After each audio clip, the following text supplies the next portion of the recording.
बिस्मिल्लाहिर्रहमानिर्रहीम। अस्सलाम वालेकुम। आज 20 नंबर है और दिन है बुध का। जस्टिस काजी फ़ाइज़ ईसा साहब के आने के बाद शरीफ ख़ानदान ने गो के तवक़्क़ात तो बहुत पहले से वाबस्ता कर रखी हैं, लेकिन अब वो एक के बाद एक हमाकत और ब्लंडर करते चले जा रहे हैं। उस पर बात करेंगे। साथ ही जावेद चौधरी साहब ने जो दावा किया है वो कितना ख़तरनाक है, उस पर बात करेंगे। और तीसरा और सबसे पहले बल्कि बात कर लेते हैं इमरान रियाज़ खान साहब के केस की। इमरान रियाज़ खान साहब के केस के हवाले से आज समाअत थी और जैसे आपको मैंने सितंबर के पहले हफ्ते में बताया था कि तवक़्क़ात हैं कि 7 से 10 दिन में इमरान भाई आ जाएंगे, और वो बिल्कुल दुरुस्त तवक़्क़ात थी, लेकिन वो नहीं आए। और आज अब जो है वो आखिरी मोहलत मांगी आईजी पंजाब पुलिस पंजाब ने। उन्होंने कहा कि आखिरी एक मौका दे दें, क्योंकि उन्होंने कहा कि जॉइंट वर्किंग ग्रुप का इजलास है जिसमें जो हमारी इंटेलिजेंस एजेंसी है उसके प्रोफेशनल उसके प्रोविंशियल चीफ जो हैं वो भी उसमें मौजूद होंगे, तो इसलिए मौका जो है वो दिया जाए। जो इमरान रियाज़ खान साहब के वकील हैं मियां अली इशफाक साहब, उन्होंने और इमरान भाई के वालिद मोहतरम ने कहा कि 24 घंटे के इनको टाइम दे दें, लेकिन उन्होंने ये आईजी ने कहा कि क्योंकि जो प्रोविंशियल चीफ हैं इंटेलिजेंस एजेंसी के वो इस्लामाबाद में हैं, उन्होंने फ्राइडे को आना है, तो इसलिए टाइम जो है वो दे दें जुमे तक का, जुमे के बाद तक का। तो खैर अब 26 सितंबर की तारीख दी गई है। आज बहुत जो है वो अहम गुफ्तगू की इमरान रियाज़ खान साहब के वकील ने, मियां अली इशफाक साहब ने, और उन्होंने ये कहा कि अब हमारे सबर का पैमाना लबरेज़ हो चुका है, एनफ इज़ एनफ। और उन्होंने कहा कि हमें मजबूर ना किया जाए कि हम वो बातें भी सामने रख दें जो पस पर्दा होती रही हो रही हैं, और असल हक़ाइक़ जो हैं वो हम आवाम के सामने रख दें। लेकिन उन्होंने कहा कि हम हिकमत के तहत जो है वो हिकमत के साथ चल रहे हैं, क्योंकि हमारा मकसद इमरान रियाज़ खान साहब की रिहाई है, उनकी खैरियत है, उनकी ज़िंदगी है, उनका तहफ़्फ़ुज़ है, इसलिए हम हिकमत के साथ चल रहे हैं। हमारी किसी से कोई लड़ाई नहीं है, हम चाहते हैं कि आप इमरान रियाज़ को रिहा करें और ये चैप्टर जो है वो क्लोज़ हो। बहरहाल अब देखते हैं चीज़ें कैसे आगे बढ़ती हैं, लेकिन 26 सितंबर तक justice Ameer Bhatti chief justice Lahore high court ने अब ये समाअत जो है वो मुलतवी कर दी है। दूसरा जो मैंने शरीफ ख़ानदान का ब्लंडर कहा, शरीफ ख़ानदान ब्लंडर पे ब्लंडर कर रहा है। शरीफ ख़ानदान ने इक़्तिदार में आने के बाद से अब मुसलसल वो जस्टिस काजी फ़ाइज़ ईसा साहब का नाम लेते रहें कि काजी फ़ाइज़ ईसा साहब आएंगे इक़्तिदार में तो नवाज़ शरीफ वापस आएंगे, काजी फ़ाइज़ साहब इस पे इक़्तिदार में तो नहीं, यानी चीफ जस्टिस पाकिस्तान बनेंगे तो नवाज़ शरीफ पाकिस्तान वापस आएंगे, क्योंकि हमें उमर का बंदियाल साहब से इंसाफ की तवक्को नहीं है। और साथ ही वो मुसलसल ये कहते रहे कि 16 के बाद हमारे लिए सब अच्छा की रिपोर्ट आएगी और सुप्रीम कोर्ट से ठंडी हवा के झोंके हमें आएंगे। फिर साथ ही काजी फ़ाइज़ साहब के हवाले से कुछ सहाफ़ियों ने भी यही दावे किए, लेकिन काजी साहब जिनको आज कोर्ट में बैठे हुए तीसरा दिन है, और तीसरे ही दिन नवाज़ शरीफ साहब के दामाद मरीम नवाज़ साहिबा के खामिद कैप्टन सफदर साहब उन्होंने एक आर्टिकल लिखा है, इसके अंदर जंग अखबार के अंदर वफा को इज़्ज़त दो, और इसमें उन्होंने जो है वो बड़े इंटरेस्टिंग उन्होंने आर्टिकल लिखा है। लेकिन मैं किस वजह से, उसमें भी मैं आपको बताता हूँ ये आर्टिकल में क्या है, लेकिन मैं इसलिए इसे ब्लेंडर कह रहा हूँ। ये ब्लेंडर इसलिए है कि आप काजी साहब को मुश्किल में डाल रहे हैं। आप पहले ही काजी साहब को बहुत ज़्यादा वो कर रहे हैं कि आप एक तासुर दे रहे हैं कि आपका मैच फिक्स है, आप ये तासुर दे रहे हैं कि काजी साहब की आपके साथ सेटिंग है, आप ये तासुर दे रहे हैं कि काजी साहब आपके हक़ में फ़ैसले देंगे, आप ये समझते हैं कि काजी साहब और आप एक चीज़ हैं। ये बहरहाल तासुर किसी तरह से भी दुरुस्त नहीं है, और इससे इनको नुकसान भी हो सकता है, क्योंकि ऐसा नहीं होगा कि जो ये समझ रहे हैं कि काजी साहब जो है वो एक साइड को तो बिल्कुल रगड़ा लगाते जाएं और जो कुछ पाकिस्तान के अंदर हो रहा है वो इसी तरह से चलने दें, और सिर्फ काजी साहब इस पूरे एक साल में जो उनका बतौर चीफ जस्टिस 12 माह हैं 13 माह हैं, इसमें सिर्फ वो एक काम करें, और वो एक काम ये होना चाहिए कि वो नवाज़ शरीफ को वज़ीर-ए-आज़म बनवा दें और शरीफ ख़ानदान को इक़्तिदार दिलवा दें। तो मेरा नहीं ख्याल उनकी ये तवक्कुआत जो हैं वो पूरी होंगी। और फिर साथ ही इस तरह से आर्टिकल लिख के उनके हक़ में और ये सारी चीज़ें, तो ये खुशामद और ये चीज़ें। लेकिन एक चीज़ मैं आपको पहले बता दूं, एक पैराग्राफ पहले मैं पढ़ लूँ फिर मैं आपको बताता हूँ। पहला पैराग्राफ वो कहते हैं कि कुछ दोस्तों के साथ टेलीविज़न पर नए चीफ जस्टिस ऑफ पाकिस्तान की तकरीब हलफ बर्दारी देखते हुए हम सब का इत्तफाक था कि ये एक नए दौर का आगाज़ है। बैरून मुल्क मुकीम दोस्तों ने सवाल किया कि वाकई ये ऐवान सदर है जहाँ बानियान पाकिस्तान के एक फ़र्जंद काजी फ़ाइज़ ईसा वल्द काजी मोहम्मद ईसा दस्ते रास्त बाबाए कौम मोहम्मद अली जना और राहबर तहरीक पाकिस्तान ने बतौर चीफ जस्टिस पाकिस्तान जो है वो तकरीब में हलफ उठाते हुए तकरीब में अपनी अहलिया सरीना ईसा को अपने साथ खड़ा कर लिया और दिल में कहा कि इस हलफ की पासदारी की तुम गवाह रहना, तुमसे बढ़कर मेरे पाए इस्तक़लाल से कोई वाकिफ़ नहीं। ये मंज़र दो जिस्म यक जान की अक्कासी कर रहा था। इस गुफ्तगू के दौरान अपने मोहतरम वालिद मरहूम मोहम्मद इसहाक मसरूर का बरसों पहले सुनाया हुआ एक सबक आमोज़ वाक़या मेरे ख्यालों में गूंज रहा था। मैं आगे तो नहीं पढ़ूँगा, आगे मैं इसको 2-3 पैराग्राफ स्किप करके ये बता दूँ कि आज का जो कैप्टन सफदर साहब का कॉलम है वो हर वो बीवी अपने उस खामिद को ज़रूर कहेगी कि कैप्टन सफदर का कॉलम पढ़ो, जिनके खामिद जो है वो दूसरी शादी की बातें करते हैं और दूसरी शादी करने की धमकियाँ देते हैं या ख्वाहिश का इजहार करते हैं, तो उनकी बीवियाँ कहेंगी कि पढ़ लो कैप्टन सफदर का कॉलम। तो आज का कॉलम उन बीवियों में पॉपुलैरिटी इख्तियार कर जाएंगे कैप्टन सफदर साहब जो दूसरी शादी के ख़िलाफ़ हैं। उनके जज्बात की अक्कासी की है कैप्टन सफदर साहब ने, बल्कि कैप्टन सफदर साहब ने अंजाम बताया है दूसरी शादी करने वालों का। तो कैप्टन सफदर साहब ने एक पूरा लिखा कि कौन कौन हिजरत करके आया और फ़लाँ फ़लाँ।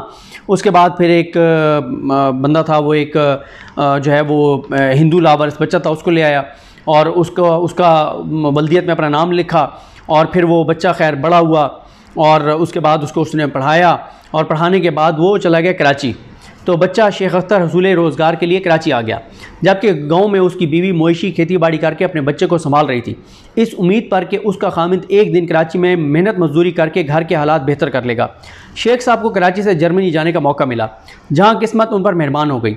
वो मुख्तसर अरसा में मालदार हो गए। अच्छा, ये भी कैप्टन सफदर साहब ने जो कॉलम लिखा है ना, ये भी बड़ा मसला होता है कि हमारे यहाँ जब कोई शादीशुदा नौजवान या कोई मर्द जो है वो बाहर चला जाए, तो ये जो आगे कैप्टन सफदर साहब ने जो बातें लिखी हैं ना, तो इस तरह के खदशात होते हैं यहाँ पे फैमिली को कि वहाँ जाके दूसरी शादी कर लेगा, बीवियों को खदशात होते हैं कि वहाँ पे जाके दूसरी शादी कर लेगा।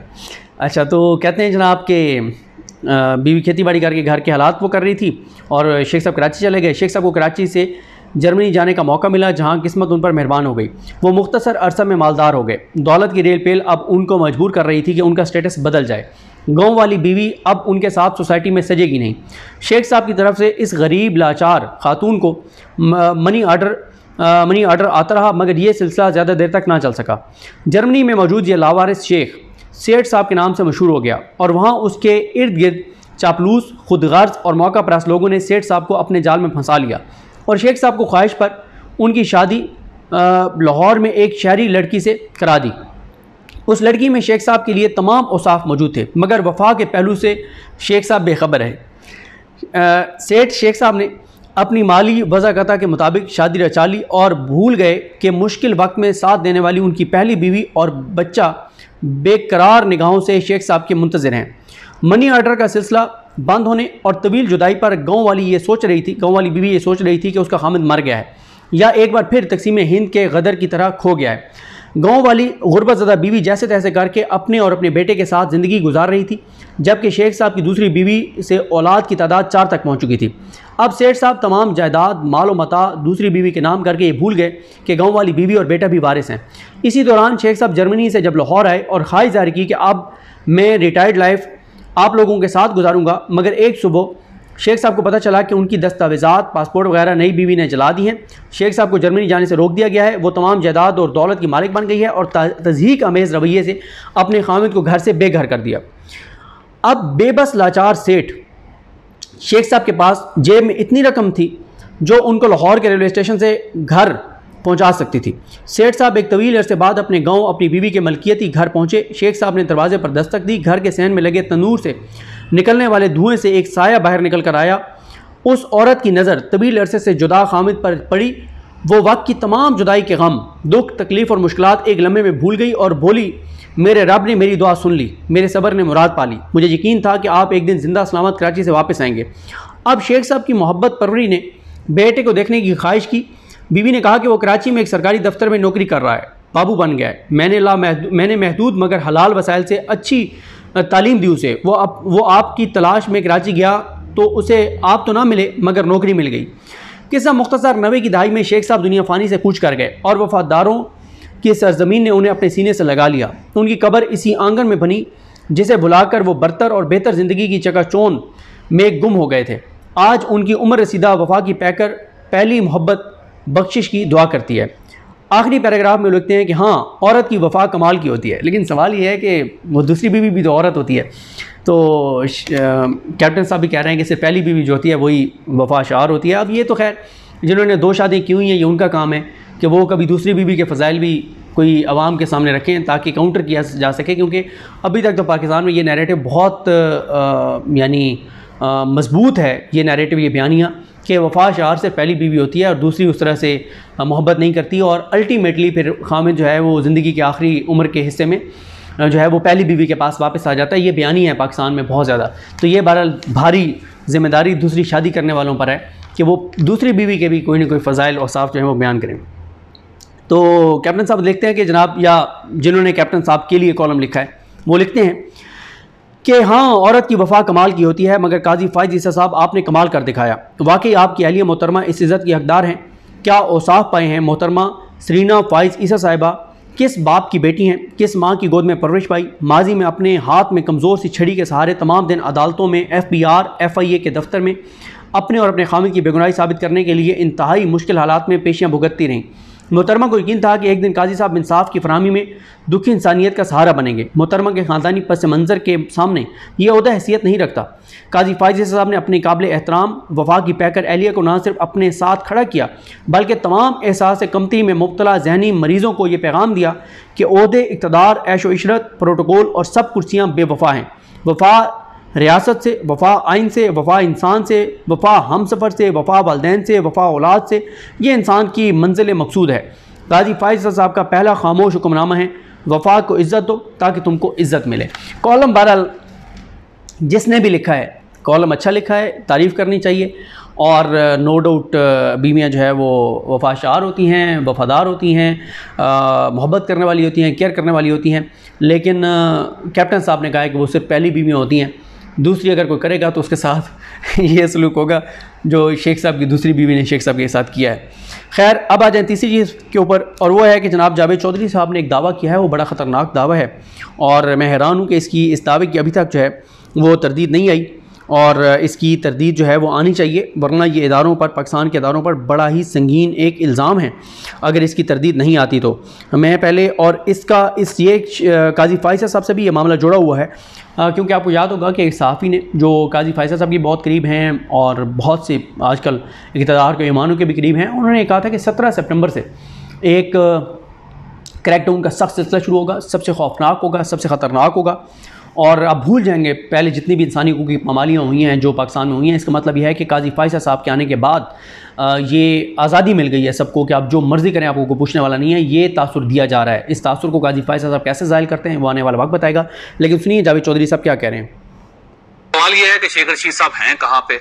मेरा ख्याल ये है कि ये जो बार बार मुख्तलिफ हाई कोर्ट्स की तरफ से जमानतें दी जाती थी, जैसे चौधरी परवेज लाई साहब को जमानत मिल जाती है, इमरान खान साहब को जमानत मिल जाती है, बाकी जो लीडर्स हैं उनको जमानत मिल जाती है, तो शायद स्टेट ने अब ये फैसला किया है कि अगर हमने किसी मुलजम को गिरफ्तार करना है, जिसमें ज़ाहिर अब सदाकत अब्बासी साहब भी शामिल हैं, जिसमें उस्मान डार साहब भी शामिल हैं, जिसमें शेख रशीद साहब भी शामिल हैं, तो बजाय इसके कि हम उनको अदालतों में पेश करें और वहां पर जज साहब उनकी जमानत ले रहे और फिर उन्हें किसी और केस में गिरफ्तार करना पड़े, फिर IG जो है जिसके जरिए गिरफ्तारी किया जाएगा उसको ज़ाहिर फिर कोर्ट बुला लिया जाएगा, या फिर DC के खिलाफ कोई कार्रवाई अगर जज साहब कर देंगे तो फिर ज़ाहिर लोकल इंतजामिया भी हमारी बात नहीं मानेगी। तो सबसे बेहतरीन तरीका ये है कि इन सबको मिसिंग कर दिया जाए, या फिर इनके साथ वही सलूक हो जो इमरान रियाज के साथ हुआ है कि कोई लोग आए, इनको ले गए और उसके बाद इनकी कोई खबर ना हुई। तो इसका ये फायदा होगा कि किसी अदालत में पेश नहीं होना पड़ेगा।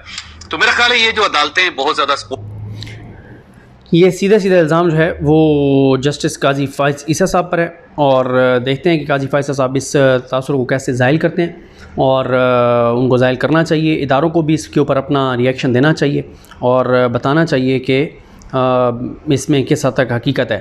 तो बहरहाल शरीफ ख़ानदान ने बड़ी हमाकत की है। ये जो कैप्टन सफदर साहब किसी का कॉलम लिखवा कर कैप्टन सफदर साहब के नाम से लगाए, इससे काजी साहब के लिए और मुश्किल होती जाएगी शरीफ ख़ानदान को रिलीफ देना, कि क्योंकि तासुर मुस्तहकम हो रहा है कि ये मतलब आपस में गठजोड़ है काजी फ़ाइज़ साहब को, शरीफ ख़ानदान को, और शरीफ ख़ानदान काजी फ़ाइज़ साहब को एक मतलब जिस तरह से उनकी खुशामद और तारीफ़ और आज कॉलम लिखा है।